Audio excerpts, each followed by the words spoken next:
لو انت شخص اهلاوي او حتى شخص زملكاوي، اكيد ظهر قدامك قبل كده فيديو بيسألك هي التسعة اكبر ولا نظام كده خلى سبع بطولات اكتر من تسع بطولات. شايف انه انت اكتر بطولات اللي خلينا 7 اكتر من 9 فماشي ماشيها 7 اكتر من 9 انت اكتر بطولات اذا انت نادي كبير كيانك الاتحاد الافريقي لكره القدم كاف مصر على الاله الحاسبه القديمه بتاعته اللي اتعملت سنه 94 و93 9 اكبر من 7 المره دي في جوائز الاتحاد الافريقي. قال الاثنين الواحد اكتر من 7 اكتر من 9 يعني الرقم راح فين؟ الاسم راح فين؟ هو اللي بيقول كده. الحقيقي الزمالك. والموضوع كله بدأ من سنة 1964 لما قرر الاتحاد الافريقي الكاف وقتها ينشئ اول بطولة افريقية سنة 1964 تحت مسمى بطولة افريقيا للأندية ابطال الدوري.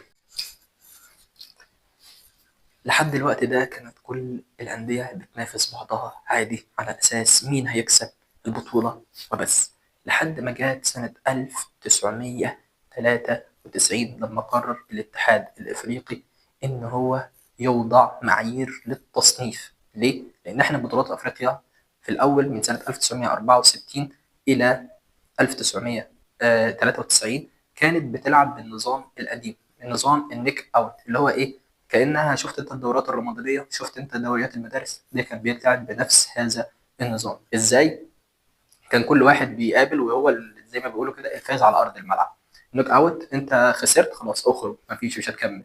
لحد ما تم التعديل سنة 1993، ومن هنا وضع الاتحاد الافريقي نظام النقط والمعايير لتحديد التصنيفات، مين اول مجموعة الف، مين اول مجموعة ب، وهكذا. لحد وقتنا هذا ده بيتلعب بنفس النظام، كل البطولات الافريقيه بتتلعب بنفس النظام المجموعات. الاتحاد الافريقي سنه 1993 حدد نظام المعايير وبعتها لكل الانديه، ايه هي نظام النقاط وايه هي اللي هيتحسب عليها، ازاي طريقه النقاط. ركز معايا في الارقام دي بالتحديد من سنه 1993، يعني للناس اللي بتدعي المظلوميه او ان هي بتتكلم ان المعايير دي اتفصلت للنادي الاهلي، او الكابتن مصطفى مراد فهمي السكرتير العام وقتها للاتحاد الافريقي وهو احد اعضاء مجلس اداره النادي الاهلي وقتها، ان هو صنف المعايير دي على اساس ان هي تخدم مصالح النادي الاهلي. فحضرتك كان قدامك وقت من سنه 1993 لحد 2000، سنة 2000 دول كلهم 7 سنين، يعني وقت كبير. كان ممكن انك انت تكسب السبع بطولات مثلا، وقتها ما حدش كان هيقدر يكلمك، او انك انت كنت هتعدي التصنيف.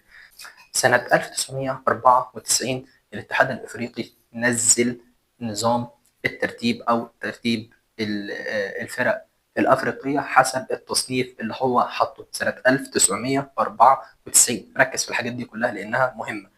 1994 ده يعني قبلها ب6 سنين من اعلان الفائز، يعني لا الاهلي كان عارف ان هو اللي هيفوز بالبطوله، ولا حتى الزمالك ولا اي حد من الفرق اللي مشاركه في البطولات الافريقيه كان عارف مين. لما نزل تصنيف الانديه سنه 1994 على حسب النقاط، كان النادي الاهلي في مقدمه الانديه طبعا، كان ب 34,993.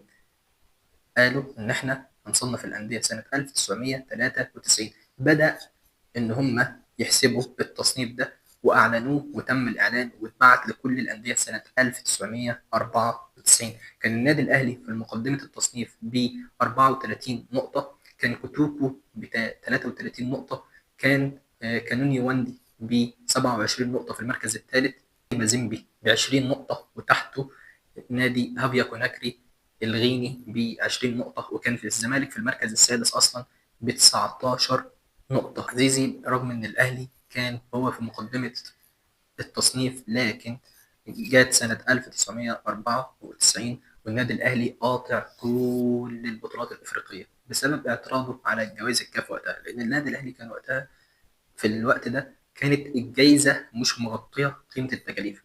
طبعا كابتن صالح سليم اعترض وخاطب الاتحاد الافريقي ان هم يرفعوا الجائزه، قيمه الجائزه الفائز بالبطوله.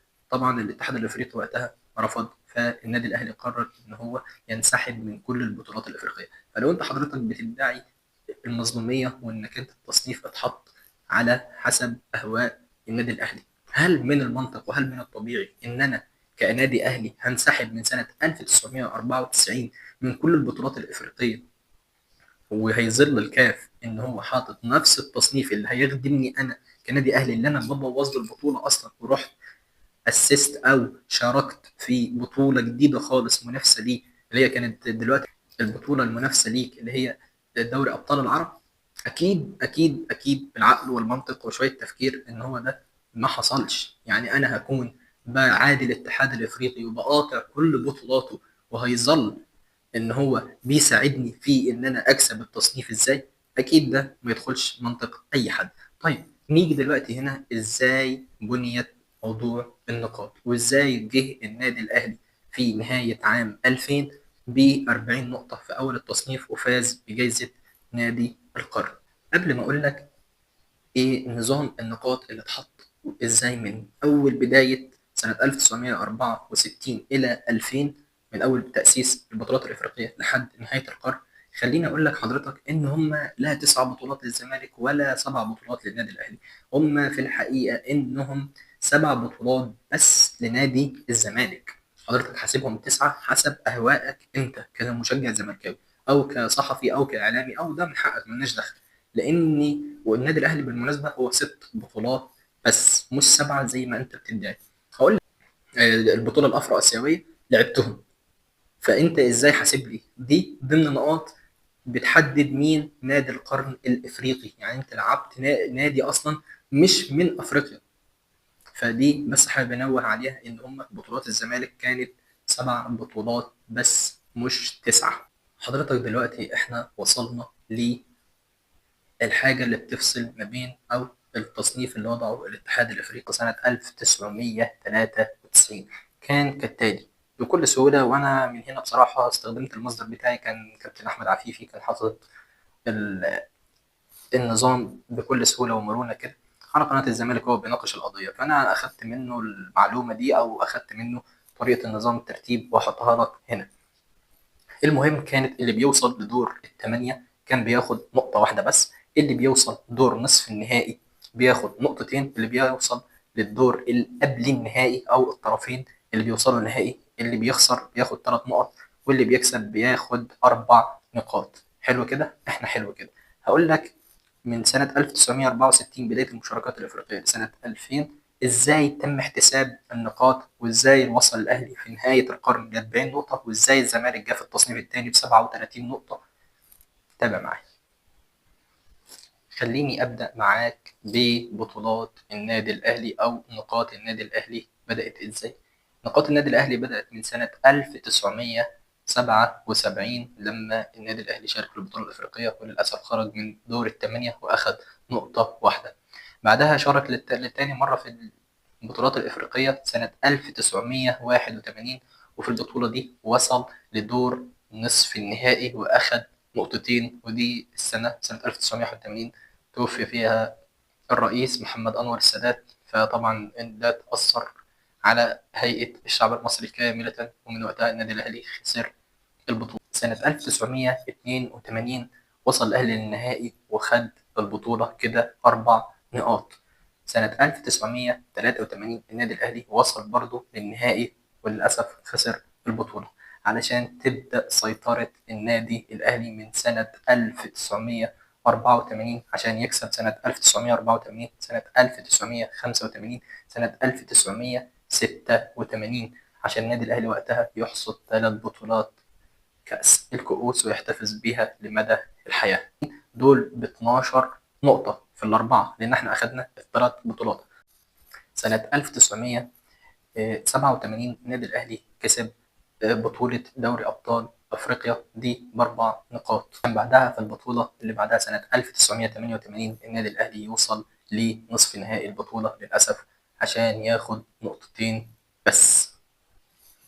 بعدها ب3 سنين على طول النادي الأهلي سنة 1991 ووصل لدور الثمانية فقط عشان ياخد نقطة واحدة بس. سنة 1992 وصل الأهلي برضو لدور الثمانية في بطولة كأس الكؤوس الأفريقية. سنة 1993 دي كانت آخر بطولة النادي الأهلي كسبها في البطولات الإفريقية في القرن الماضي، كانت بطولة كأس الكؤوس الإفريقية عشان ياخد 4 نقاط. أنا قلت لك إن من سنة 1994 تغير نظام النقاط اللي هو زادت نقطة بمعنى أصح. لما تأسس دور المجموعات قال لك لا يا باشا، اللي هيفوز بالبطولة هياخد 5 نقاط واللي هيخسر هياخد 4 نقاط. اللي هيوصل دور التمانية هياخد 3 نقاط، واللي هيوصل دور التمانية هياخد نقطتين بدل نقطة. وده كان ماشي على كل الفرق. 99 وسنة 2000 النادي الأهلي وصل مرتين إلى نصف النهائي وأخد 3 نقاط. لو عديت بنفس اللي أنا مشيت بيه هتلاقي النادي الأهلي وصل في نهاية القرن ب40 نقطة. كانت لو حسبتهم 4 بطولات كأس الكؤوس الإفريقية دول ب16 نقطة، 2 دوري أبطال أفريقيا دول ب8 نقاط، 16 نقطة و8 نقاط هتلاقيهم 24 نقطة. الأهلي وصل النهائي مرة ب3 نقاط كده 27 نقطة. وصل مرتين لنص النهائي بالنظام القديم كده ب4 نقاط، ووصل مرة لدور الثمانية أو مرتين لدور الثمانية دول بنقطتين، ووصل بالنظام الجديد لنص النهائي مرتين دول ب6 نقاط. هتعدهم مع بعض هتلاقيهم 40 نقطة. حقبة نادي الزمالك في البطولات الإفريقية من سنة 1976 لما قرر الزمالك أو وصل لنص نهائي بطولة كأس الكؤوس الأفريقية عشان ياخد نقطتين، عشان السنة اللي بعدها ما يشاركش وتبدأ سنة 1978 الزمالك شارك وللأسف طبعا خرج من دور الثمانية. بعدها سنة 1979 برضه شارك الزمالك وخرج من دور الثمانية وخد نقطة واحدة. الزمالك فاز بأول بطولة إفريقية دي سنة 1984 ودي ب4 نقاط، عشان بعدها سنة 1985 الزمالك يوصل لنص نهائي البطولة عشان ياخد نقطتين. بعدها سنة 1986 نادي الزمالك كسب بطولة دوري أبطال أفريقيا عشان ياخد 4 نقاط. سنة 1987 الزمالك للأسف خرج من دور الثمانية عشان لأنه كده أخد نقطة وحيدة. سنة 1993 الزمالك كسب بطولة دوري أبطال أفريقيا ب4 نقاط. سنة 1993 الزمالك كسب بطولة دوري أبطال أفريقيا ياخد 4 نقاط. الزمالك بعدها بسنة على طول سنة 1994 خسر بطولة دوري أبطال أفريقيا خد 3 نقاط، علشان بعدها سنة 1996 الزمالك يفوز بدوري أبطال أفريقيا وياخد 4 نقاط. نفس السنة سنة 1994 الزمالك كسب بطولة السوبر الأفريقي، ودي للأسف كانت أول بطولة سوبر أفريقي بين النادي الأهلي ونادي الزمالك، ونادي الزمالك حصد البطولة أخد نقطة وحيدة. وبرضه كان الزمالك كسب بطولة السوبر الأفريقي قبلها بسنة أو بسنتين، وبرضه دي كانت بنقطة واحدة. وأخيرا سنة 1999 الزمالك وصل لنص نهائي كأس الاتحاد عشان ياخد نقطتين، وآخر بطولة خدها الزمالك سنة 2000 ودي ب4 نقط. لو حسبت وعديت عدد النقاط من أول ما أنا سردتهم إلى سنة 2000 هتلاقيهم 37 نقطة، هيجي في المركز الثاني.